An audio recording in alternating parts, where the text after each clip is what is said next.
লেবাননে গ্রীষ্মের বিদায় ক্ষণে প্রবাসীদের মনে স্বস্তি ফেরাতে অনুষ্ঠিত হল ঢাকা ঐক্য ফোরাম সংগঠনের পুনর্মিলনী। প্রায় 2 শতাধিক প্রবাসীর উপস্থিতিতে অনুষ্ঠানস্থল হয়ে ওঠে এক টুকরো বাংলাদেশ।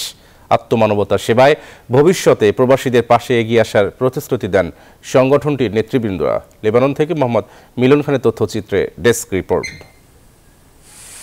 পাহাড়ের সুউচ্চ প্রাচীরের কোল ঘেঁষে বহমান স্বচ্ছ ঝর্ণাধারা, সাঁতার কাটার জন্য রাখা হয়েছে স্বচ্ছ রঙিন পানীয়। সেই সাথে সব আয়োজন উপভোগ করতে বিভিন্ন দেশের পর্যটকদের পাশাপাশি দেখা মিলছে বাংলাদেশিদেরও। এনজিওর কিস্তি প্রথমবার বিকাশ পেমেন্ট করলেই 20 টাকা ইনস্ট্যান্ট ক্যাশব্যাক।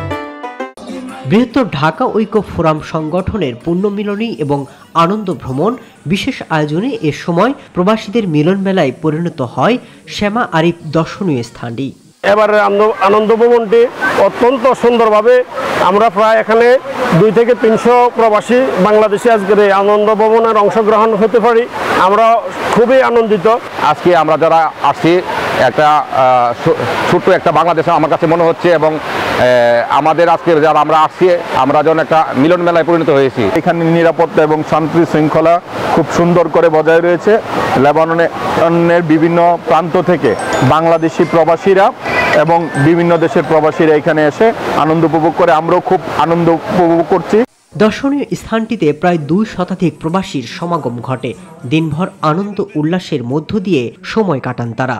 বৃহত্তর ঢাকা ঐক্য ফোরামের পাশে থাকবেন, সার্বিক সহযোগিতা করবেন। আপনাদের সার্বিক সহযোগিতা নিয়ে আমরা অসহায় প্রবাসীদের মাঝে সর্বদা সহযোগিতা হাত বাড়িয়ে দিব। প্রবাসীদের আনন্দ বিনোদনের পাশাপাশি সংগঠনটি আত্মমানবতার সেবায় ভবিষ্যতে প্রবাসীদের পাশে দাঁড়ানোর অঙ্গীকার ব্যক্ত করেছেন। Desk report, news 24।